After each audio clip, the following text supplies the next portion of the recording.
사도신경으로 신앙 고백 드립니다. 나는 전능하신 아버지 하나님 천지의 창조주를 믿습니다. 나는 그의 유일하신 아들 우리 주 예수 그리스도를 믿습니다. 그는 성령으로 잉태되어 통정녀 마리아에게서 나시고 본디오 빌라도에게 고난을 받아 십자가에 못 박혀 죽으시고 장사된 지 사흘 만에 죽은 자 가운데서 다시 살아나셨으며 하늘에 오르시어 전능하신 아버지 하나님 우편에 앉아 계시다가 거기로부터 살아있는 자와 죽은 자를 심판하러 오십니다. 나는 성령을 믿으며 거룩한 공교회와 성도의 교제와 죄를 용서받는 것과 몸의 부활과 영생을 믿습니다. 아멘. 찬송가 455장입니다. 455.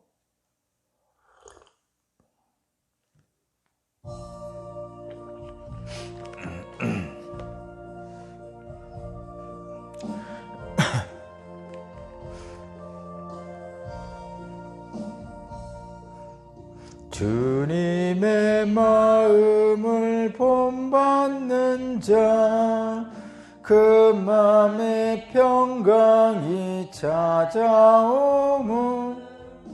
험악한 세상을 이길 힘이 하늘로부터 임함이로다.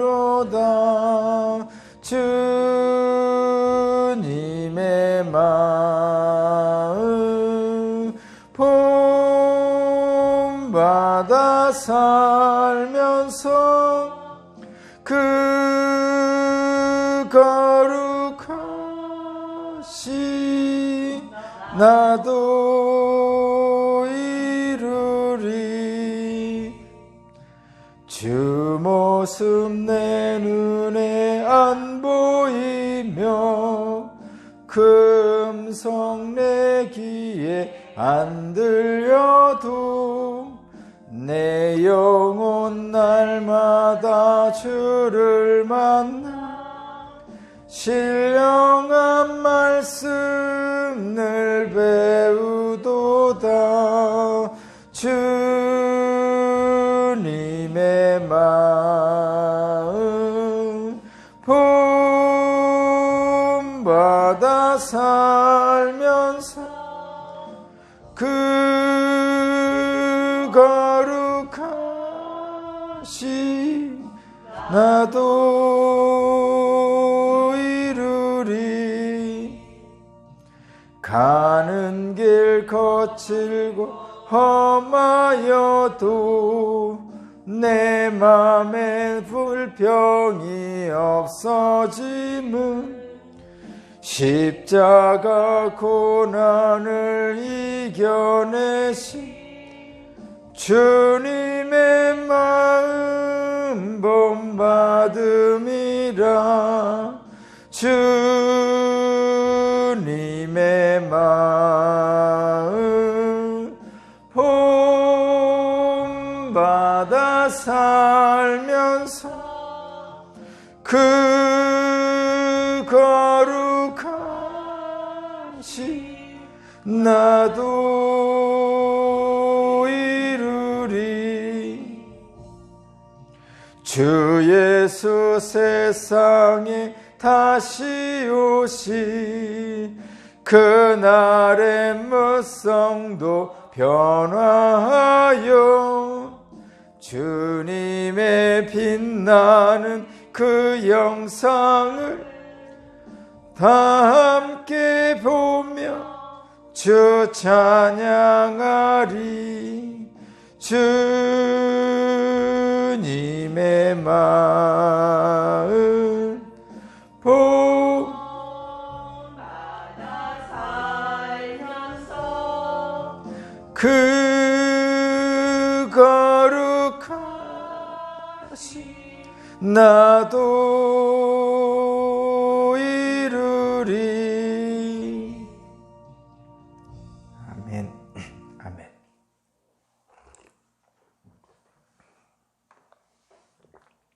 오늘 신하나님 말씀은 사사기 12장입니다.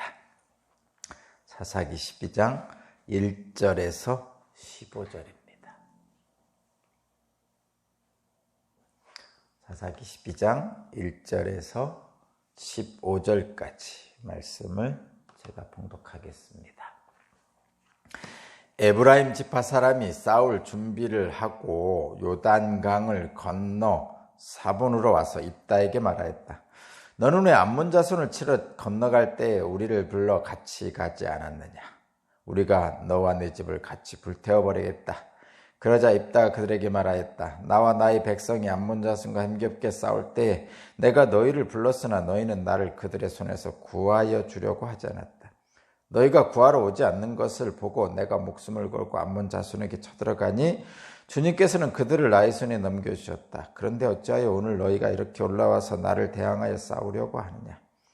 입다는 길르앗 사람들을 모두 불러 모아 에브라임 지파 사람들과 싸워 물리쳤다.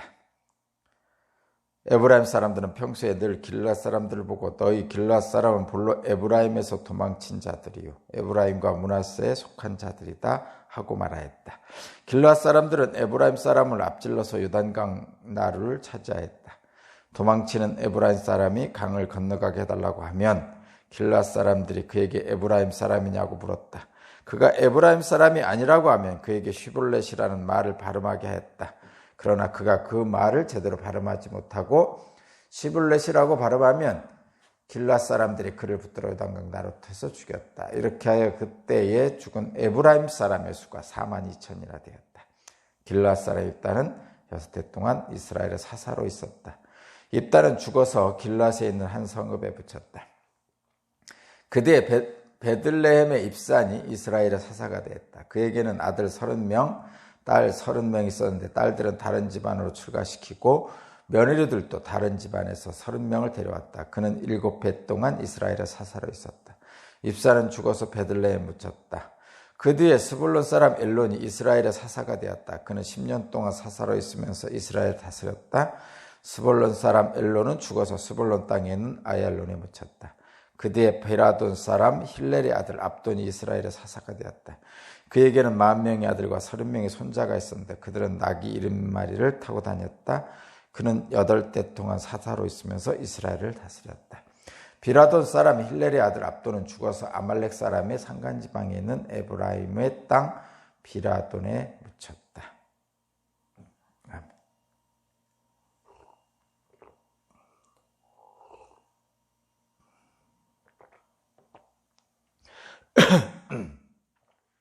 오늘 말씀의 제목은 하나님의 뜻, 하나님의 마음에 따릅시다. 하나님의 뜻, 하나님의 마음에 따라 삽시다. 이런 제목입니다. 하나님의 뜻, 하나님 마음에 따르자는 얘기는 내 마음대로 하지 말고 내 뜻대로 하지 말자는 뜻입니다. 이유는 여러분 다 아시겠죠? 하나님의 영광을 위해서 하고 내 영광을 위해서 하지 말자. 그것은 늘 우리의 인간에게는 자기 마음을, 자기 뜻을 먼저 앞세우려는 경향이 있기 때문이죠. 오늘 본문에서도 그것을 보여주고 있고, 사람들은 다 자기 뜻을 주장하죠. 그리고 심지어는 다른 사람에게도 자기 뜻을 주장할 뿐만 아니라 자기 자신에게도 자기 뜻을 주장합니다. 자기 자신에게 자기 뜻을 주장한다는 것은 뭐냐면 자기 합리화라고 합니다. 자기가 잘못했는데도 불구하고 자기 스스로는 자기가 잘못 안 냈다고 생각하는 거죠. 그렇게 하기 위해서 자기가 잘못하지 않았다고 합리화시키기 위해서 뭘 하냐면 상대방을 약점을 잡고 비난을 하는 거죠. 말하자면 다 너 때문에 그랬어 이렇게 얘기하는 거죠.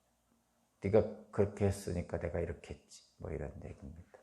그런데 그것은 모든 인간의 속성입니다.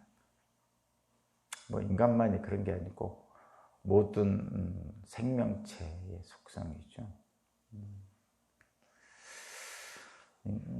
모든 생명체는 다 각자 자기 자신을 먼저 생각하고 자기 자신을 먼저 위하고 자기 자신이 먼저입니다. 제가 가끔 그런 표현을 했는데 그런 것들이 이제 인간의 삶에 드러난 그것이 내가 먼저죠. 늘 그것이 이제 가족 간의 이기주의로 가는 것이 또는 혈육 간의 민족 간의 이기주의로 가면 내 팔은 안으로 굽는다 이렇게 하고 피가 물보다 진하다 뭐 이런 식으로 내세우는 거죠. 그거는 모든 생명체의 그 속성입니다. 뭐 당연한 겁니다. 어떻게 보면 다른 생명체와 나는 분리 독립돼 있어서 내가 아픈 것을 다른 생명체가 그대로 느낄 수가 없고 다른 누가 아픈 것을 내가 그 느낌 그대로 아플 수는 없어요. 다만 그냥 공감하고 가슴 아파하는 거지 실제로 그 아픔을 서로 느끼지는 못합니다. 연결되어 있지 않으니까. 그러니까 신체적으로 연결되어 있지 않기 때문에. 신체적으로 독립된 모든 생명체는 각자 자신의 신체적 안전을 추구하게 되어 있고 각자 자신의 신체적 성장을 추구하게 되어 있습니다. 그래서 모든 생명체는 다 이기적입니다. 이기적이에요, 모든 생명체는. 재밌는 표현을 하나 쓰면 경제학자 아담 스미스가 그 책을 쓰면서 보이지 않는 손이라는 책을 썼습니다. 그래서 각자 모든 사람들이 자기의 이익을 추구하다 보면 사회 전체의 이익이 증가한다. 뭐 이런 내용으로 씁니다. 근데 그 보이지 않는 손이 바로 각자의 이기적인 행동을 얘기하는 거죠. 사실 실제로 모든 사람들이 다 자기의 이기적인 행동을 하죠. 근데 이제 그 아담 스미스의 국비론의 그것에 따라서 이제 계속 자본주의가 발전되어 왔는데, 근데 그 이기적 속성, 보이지 않는 손, 각자 자기의 이해관계에 따라서 행동하는 것, 이것은 모든 생명체들이 하는 행동하고 동일합니다.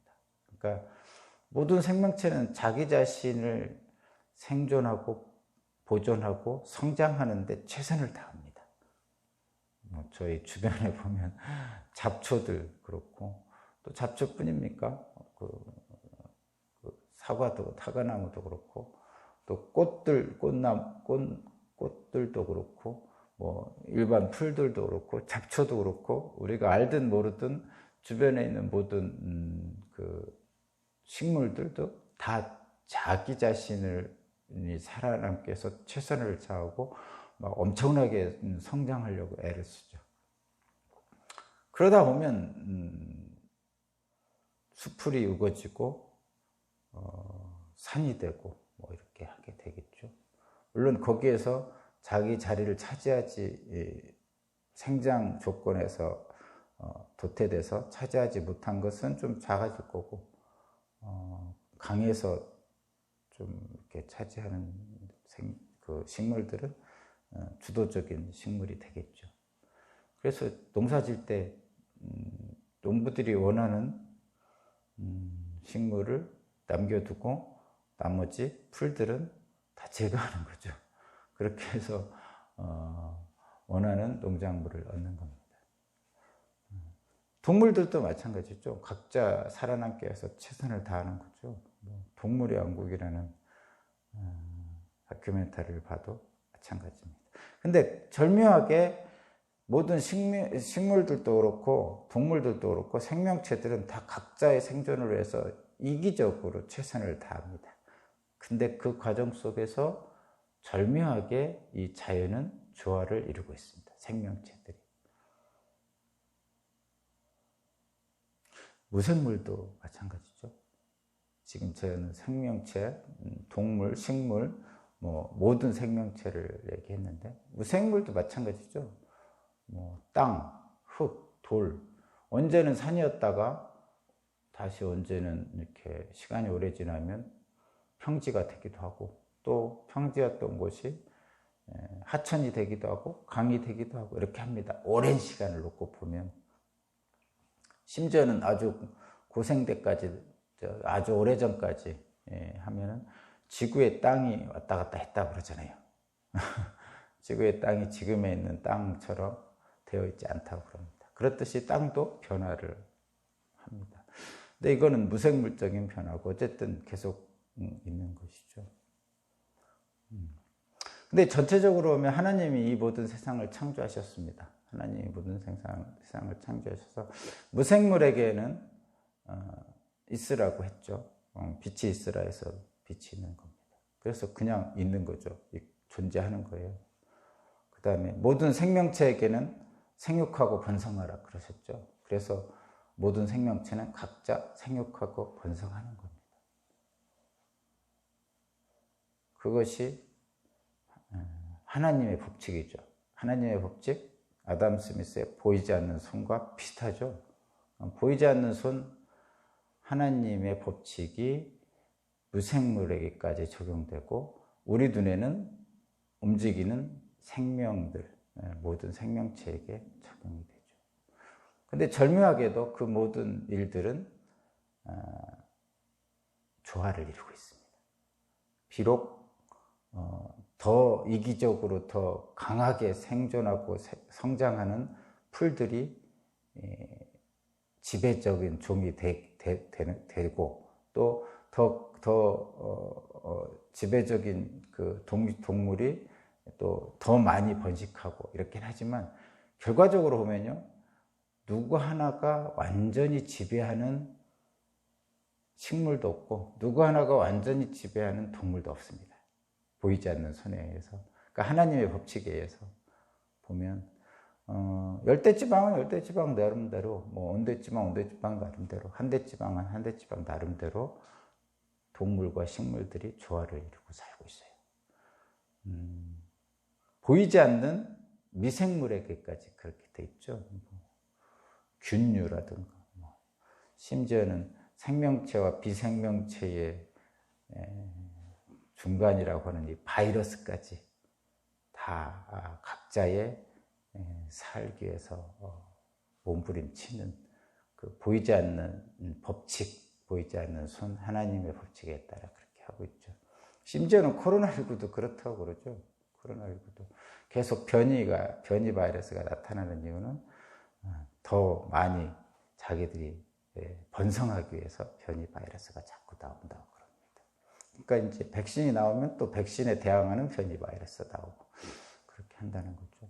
우리가 독감 예방 주사를 매번 맞아야 되는 이유도 독감 바이러스가 매년 독감 예방 주사에 대항해서 또 다른 변이를 일으키고 그렇게 하기 때문에 그렇다고 그럽니다. 어쨌든 눈에 보이지 않는 그런 것들조차도 자기의 이기적인 생존과 번성을 위해서 행동한다는 거죠. 제가 이 얘기를 드리는 이유는 그럼 인간은 어떻게 합니까? 여기를 오려고 그러는 거죠. 그럼 인간은 뭡니까?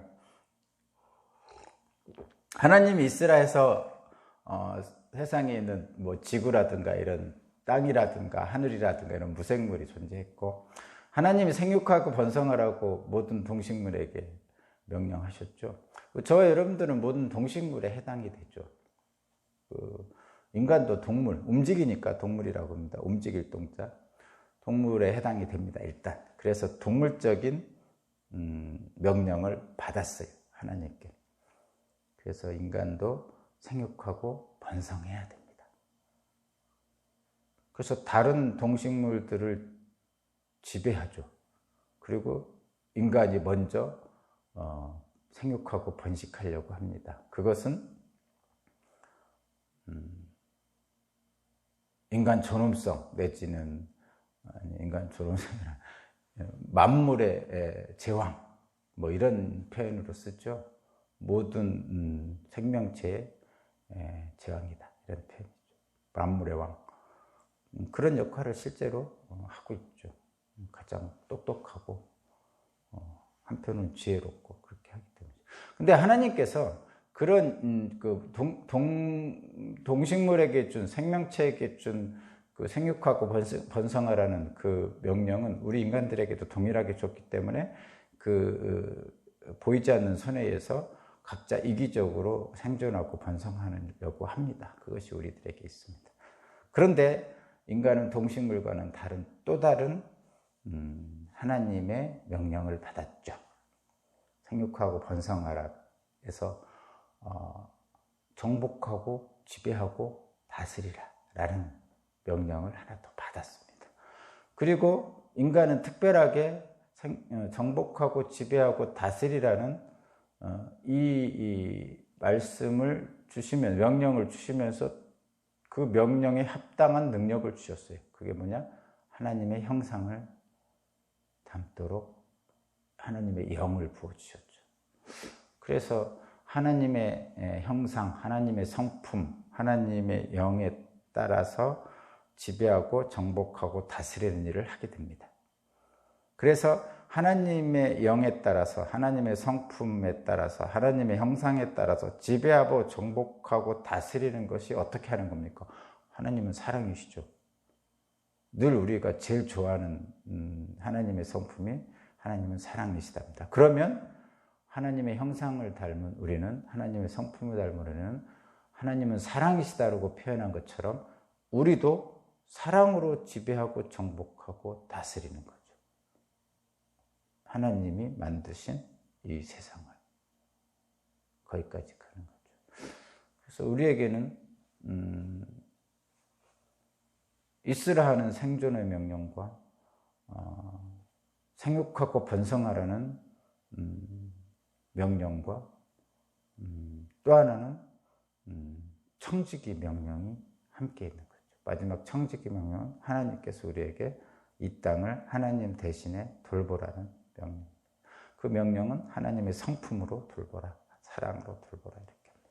근데 그 마지막 명령, 인간에게 주신 하나님의 성품을 따라 정복하고 지배하고 다스리라는 사랑하며 잘 돌보라는 명령을 인간들이 그 생육하고 번성하라는 명령 때문에 앞세워서 잘 못하죠.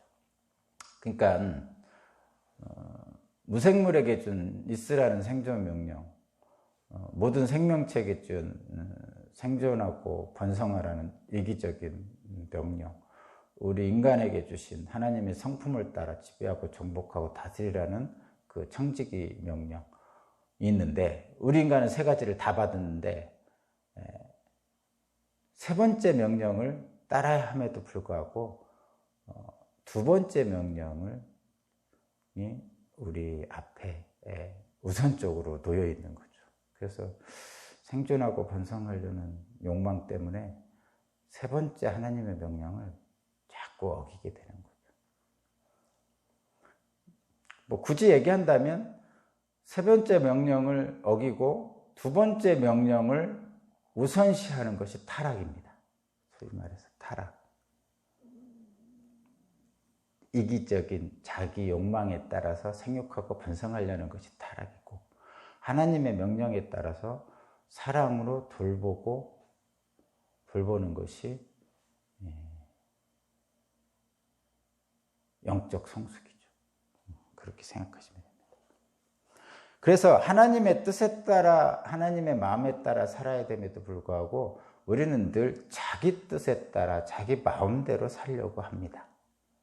그러니까 세 번째 명령에 따라 살아야 되는 것이 우리 인간에게 주어진 하나님 보시기에 가장 아름다운 것인데, 보시기에 좋았다라는 것인데, 우리는 늘 그렇게 하지 않고 두 번째 명령에 따라, 내 뜻에 따라, 이기적인 내 욕망에 따라 살려고 하는 것이 우리들의 이 땅에 있는 인간들의 안타까움이죠. 그것은 하늘 에덴 동산에서 쫓겨난 카인의 후회의 아픔이기도 합니다. 카인의 후회의 아픔이죠. 형제를 죽였죠. 동생 아벨을 죽인 카인의 후회죠. 저와 여러분. 그것이 지금까지도 우리에게 내려주고 있고. 그래서 그것을 동생을 돌보라고 그랬는데 동생을 죽여버렸으니까 세 번째 명령을 어기고 두 번째 명령을 만 살아가고 있는 것이죠. 그것이 우리의 죄성이고, 그래서 그것을 자꾸 드러납니다. 이 세상에. 사사기가 바로 그런 과정을 겪고 있는 거죠. 하나님은 계속 사랑으로 돌보라는 하나님의 명령을 주시는 거예요. 그런데 사람들은 자꾸 두 번째 명령인 자기들의 이기적 욕망을 따라 살려고 합니다.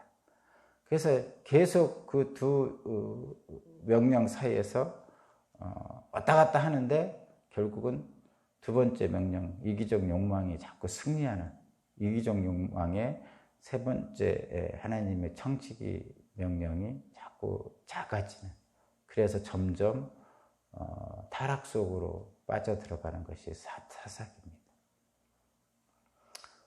그것을 우리에게 자꾸 보여주고 있죠. 오늘 본문도 마찬가지예요. 지금 에브라임 지파와 입다의 다툼이 나오고, 그리고 뒷부분에 이제 사사 입산과 사사 엘론과 사사 압돈에 대한 이야기가 나오는데, 둘 다 사실은 그 전체적인 그 사사기 전체에서 내려가는 신앙, 점점 하나님으로부터 멀어지는 인간들의, 하나님의 백성의 모습을 우리에게 보여주고 있죠. 에브라임 지파와 다툼은 그냥 좀 세부적인 거고, 뒤에 사사 입산과 사사 엘론과 사사 압돈의 이야기는 전체적인 그 당시 상황을 보여주고 있습니다. 먼저 앞부분을 먼저 보면, 입다가 요단 동쪽 사람입니다. 길르앗 사람. 그래서 암몬 사람들이 쳐들어오니까 이스라엘의 암몬 사람들이 쳐들어오니까 바로 암몬과 바로 가까이 있는 게 요단강 동쪽에 있는 길르앗 집안 사람들이잖아요. 그리고 요단강 서쪽에 있는 유다 지파, 에브라임 지파 이쪽이 대부분 차지하고 있었죠. 그러니까 암몬 사람들이 쳐들어오니까 맨 먼저 두려움을 겪고 있는 것은 요단 동쪽에 있는 갓지파와 부다스 반지파, 이 사람들, 길르앗 지방에 사는 길르앗 사람들이 제일 고통을 많이 겪죠. 그러니까 분명히 길르앗에 있는 사람들이 요단 서쪽에 있는 사람들에게 도움을 요청했을 겁니다. 왜냐하면 같은 지파니까, 12지파니까, 같은 동족이니까. 당시에 지배적인 지파는 에브라임 지파였죠. 지금은 유다 지파지만, 지금은 유대인이라고 하는 유다 지파가 제일 크지만, 그 당시에는 에브라임 지파가 제일 컸었나 보다. 에브라임 지파는 누구죠? 요셉의 아들 에브라임과 므낫세죠. 그죠? 그래서 에브라임 지파가 당시에 제일 컸고, 므낫세 지파는, 하나는 요단 동쪽에 므낫세 반지파가 있었고, 또 요단 서쪽에 또 므낫세 반지파가 있었고, 그렇게 그때 당시에 출애굽 후에 이제 정복 전쟁을 할 때 그렇게 됐습니다. 그렇죠. 가만히 보면 갓지파는 그렇지만 므낫세 반지파, 동쪽에 있는 므낫세 반지파는 에브라임 지파의 형제죠. 그냥 형제잖아요. 그죠? 요셉의 두 아들 에브라임과 므낫세니까. 근데 그 당시에는 에브라임 지파가 가장 힘이 셌고, 요단 동쪽에 므낫세 반지파가 남아있었다는 얘기는, 남아있고, 또 므낫세 또 다른 반지파가 요단 서쪽으로 들어갔다는 얘기는 둘이 분열됐다는 얘기죠. 그러니까 요셉의 아들 둘, 에브라임 지파하고 므낫세 지파가 있죠. 근데 그 므낫세 반지파가 동쪽에 남아있고, 나머지 반은 서쪽으로 들어왔다는 얘기는 둘이 분열됐다는 뜻입니다. 그 당시에 아모리 왕 시온하고 옥 왕을 정복하고 그 땅에 이제 정착하기를 원하는 사람들이 있었다고 그랬죠. 여기가 좋사오니 하면서, 그때 이제 갓지파, 므낫세 반지파가 그쪽 땅을 차지했습니다. 그쪽에 가보면 그쪽 땅이 참 좋은 땅이구나 이런 생각을 하게 됩니다. 그래서 들어가고 싶지 않았을까요? 거기서 아마 이방 여인들 거기 그 동네 이방 여인들이 되게 이뻤대요. 성경책에 보면. 그래서 결혼하고 그랬었나 봐요. 그러니까 결혼하고 그러니까 거기서 떠날 수가 없었던 것일 수도 있고 뭐 다양한 이유와 배경이 있었겠죠. 어쨌든 므낫세 반지파가 거기 남아 있었단 말이에요. 길르앗 지방에. 그러니까 뭐라고 했냐면 일단 한번 거기 한번 볼게요. 4절에 가로친 걸 한번 보겠습니다. 4절에 제가 이거를 설명하려고 지금 장황하게 설명한 거예요. 4절에 가로친 거. 에브라임 사람들은 평소에 늘 길르앗 사람들을 보고 너희 길르앗 사람은 본래 에브라임에서 도망친 자들이요 에브라임과 므낫세에 속한 자들이다. 이렇게 말한 게 지금 제가 얘기한 거예요. 요단 동쪽에 남아있는 길르앗 사람들이 므낫세 반지파가 거기 있으니까 이 에브라임 지파와 동쪽이 아니라 서쪽으로 있던 므낫세 지파들이 서로 분란이 있었나 봐요. 그러니까 므낫세 반지파가 거기 남고 나머지는 들어온 거죠. 그 요셉 지파 두 지파가 서로 형제인데 그래서 서로 형제들끼리 반목을 한 거죠. 그래서 너희들은 길르앗 지방에 있는 너희들은 우리로부터 도망친 자들이다. 이렇게 다툼이 있었나 봐요. 그 얘기죠. 지금 제가 그 얘기를 지금 설명한 거예요. 그래서 서로 안 좋았나 봐요. 계속. 그래서 뭐라고 하냐면 차별을 했던 겁니다. 요단 동쪽에 있는 에브라임 지파와 므낫세 반지파가 요단 서쪽에 있는 에브라임 지파, 므낫세 반지파가 그 당시에 제일 강성한 세력의 지파이기 때문이기도 했겠지만 그들이 요단 동쪽에 있는 그 길르앗 지방에 있는 사람들을 막 이렇게 멸시하고 차별을 했던 것 같아요. 그러니까 너희들은 우리와 함께하지 않았다. 뭐 이런 표현이죠. 그래서 차별하고 멸시했습니다. 심지어는 거기 뭐 도망친 자들 이렇게 표현하잖아요. 사실 도망쳤죠. 가나안 정복 전쟁에서 도망친 거죠. 그냥 물론 이유는 다 있겠죠. 이유는 거기서 결혼하고 자식을 낳았으니까 가나안 정복 전쟁에 들어갈 이유가 없는 거죠. 근데 가나안 정복 전쟁을 하러 가는 사람들 입장에서 볼 때는 배신자죠. 도망친 자라고 하는 거죠. 그렇게 표현하고 있죠. 여기 4절 가로에 도망친 자. 그래서 서로 반목하고 미워했던 거예요. 근데 이제 어쨌든 에브라임 지파가 가장 강성한 지파니까 이제 그들을 차별한 거죠. 비난하고 그랬습니다. 멸시하고. 그런 역사적 사건이 있었는데 이제 입다가 바로 그 길르앗 사람이었단 말이죠. 근데 입다가 도와달라고 했는데 안 도와줬어요. 에브라임 지파가. 그 당시 지배적인 지파가. 에브라임 지파가 도와줬으면 좀 수월하게 암몬의 침입을 막았을 겁니다. 그러나 에브라임 지파는 무슨 이유인지 다양한 이유가 있겠죠. 이거 전쟁에서 암몬에게 질 수도 있다. 내지는 내가 뭐하러 길르앗 사람을 도와주냐. 뭐 이런 여러 가지가 있겠죠. 그런 게 있어요. 그런데 입다가 승리를 했네. 암몬 사람을 이기고 승리를 했습니다. 그러니까 이제 또 느낌이 이렇죠. 에브라임 지파 자기들이 12지파 중에 주도권을 가지고 있는 지파인데 입다가 승리를 하니까 입다가 엄청나게 힘이 세질 거 아니에요. 그러니까 그를 견제하고 싶은 욕망이 생깁니다. 이 에브라임 지파가. 그래서 암몬과의 전투에서 승리한 후에 에브라임 사람들이 입다에게 찾아와서 압력을 넣는 겁니다. 그게 1절이에요. 자, 다시 한번 읽어볼게요. 자, 여러분 상황 보셨죠? 1절. 에브라임 지파 사람이 싸울 준비를 하고 요단강을 건너 4번으로 와서 입다에게 말하였다. 너는 왜 암몬 사람을 치러 갈 때에 우리를 불러 같이 가지 않느냐?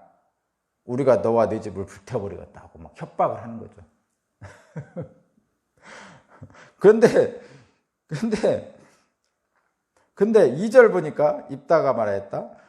나와 나의 백성이 암몬 자손과 힘겹게 싸울 때 내가 너희를 불렀는데 너희는 나를 돕지 않았다.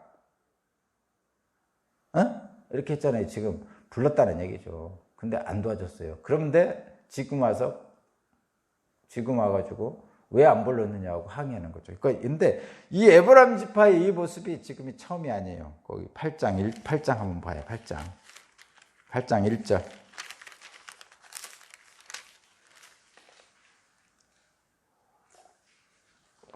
8장 1절. 기드온 얘기입니다. 기드온이 미디안 족속하고 싸울 때에 에브라임에게 도움을 요청했는데 에브라임이 도와주지 않았어요. 그러고 나서 미디안을 물리치고 나서 기드온이 물리치고 났더니 이 에브라임 집파가 와서 하는 말입니다. 그게 8장 1절이에요. 그때 에브라임 사람들이 기드온에게 말하였다. 장군께서는 미디안과 싸우러 나가실 때 우리를 부르지 않으셨는데 어떻게 우리에게 이럴 수 있습니까? 하고 그들이 기드온에게 거세게 항의했다. 똑같죠. 12장 1절이나 지금 8장 1절이나 똑같아요. 에브라임 지파가 승리한 기드온에게 와서 항의하는 것, 승리한 입다에게 와서 항의하는 것 똑같아요. 에브라임 지파가. 근데 기드온도 마찬가지고 입다도 마찬가지고 에브라임 지파에게 같이 참여하라고 도와달라고 요청을 했습니다. 근데 에브라임 지파는 안 하다가 나중에 기드온과 입다가 승리하고 난 후에 찾아와가지고 막 항의하는 거예요. 지금 그런 상태입니다. 골 때리죠? 그러니까 지금 에브라임 지파는 자기들이 주도권을 잡고 있는 지파 중에 가장 강력한 세력이었는데 기드온이 힘이 세질까봐 찾아온 것이고 입다가 힘이 세질까봐 찾아온 겁니다. 그러니까 주도권 싸움을 한 거죠. 그랬어요. 사사건건 불만이죠, 이 에브라임 지파는. 근데 재밌는 것은 여러분, 기드온은 받아줬어요. 기드온은 받았어요. 뭐라고 받았어요? 2절, 3절 보세요. 2절, 3절. 기드온은 이렇게 받아줬어요. 그가 그들에게 말하였다. 이번에 내가 한 일이 당신들이 한 일에 비교가 되겠습니까? 에브라임에 떨어진 포도를 주운 것이 아비에셀이 추수한 것보다 낫지 않습니까? 하나님이 미디안의 우림을 오력과 스렙을 당신들의 손에 넘겨주셨습니다. 그러니 내가 한 일이 어찌 당신들이 한 일에 비교가 되겠습니까? 하면서 에브라임을 높여줬어요. 높임 받을 자격도 없는 자들이지만 기드온은 일단 에브라임을 높여줘서 그 분쟁을 마무리했습니다. 근데 입다는 안 그럽니다. 12장을 다시 오면 입다는 막 그랬죠. 도와달라고 했는데 니들이 안 도와주지 않았느냐 하면서 지금 이미 싸우러 왔어요. 12장 마지막을 보면 너와 네 집을 불태워버리겠다고 군사들을 데리고 온 거예요. 에브라임 지파가 이미. 그러니까 입다가 화를 난 거죠. 그냥 항의만 한 게 아니라 이미 군사를 데리고 와서 협박을 합니다. 너와 네 집을 불태워버리겠다고 협박을 하죠. 이미 전쟁 준비를 하고 왔어요. 그러니까 입다가 싸워서 물리쳤죠. 그런 거죠. 4절 입다는 길르앗 사람들을 모두 불러 모아 에브라임 지파 사람과 싸워 붙일렀다. 그리고 다 죽여버렸습니다. 5절 6절 보니까 에브라임 사람이 죽은 사람이 42,000명이나 죽었다고 합니다.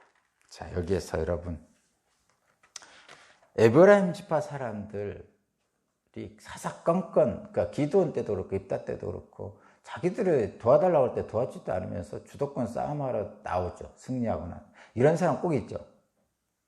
꼭 있습니다. 사사건건 불평인 사람이 있습니다. 그런 사람들은 그 공동체 연합을 깨죠. 당연한 거고. 근데 나중에 보면 그들도 멸망합니다. 참 그 사사건건 불평 불만인 사람들의 특징이죠. 공동체 연합도 깨고 심지어는 자기 자신도 멸망에 이르게 됩니다. 이게 결론인데, 근데 왜 이 사람들은 자꾸 사사건건 불평을 할까? 에브라임 사람들은 기드온 때도 그렇고 입다에도 그렇고 실제로 일하자고 그러면 일을 참여하지도 않으면서 뒤에서 불평불만하고 있죠. 그리고 일이 다 되고 나든가 그러면 와서 농공행상을 따지고 잘했느니 못했느니 막 이렇게 하는 거죠. 근데 왜 이렇게 하죠, 이 사람들이? 당연히 제가 아까 말씀드린 생존하고 번성하라는 두 번째 하나님의 명령에 충실한 사람이죠. 이기적 욕망에 충실. 자기의 주도권을 인정해 달라는 거예요. 자기의 권위를 인정해 달라는, 자기의 자신을 높여 달라는 얘기입니다. 그것이 생존하고 번성하라는 두 번째 하나님의 명령, 모든 생명체가 가지고 있는 이기적 욕망을 지금 이 에브라임 지파는 행하고 있는 거죠. 그럼 어떻게 해야 됩니까?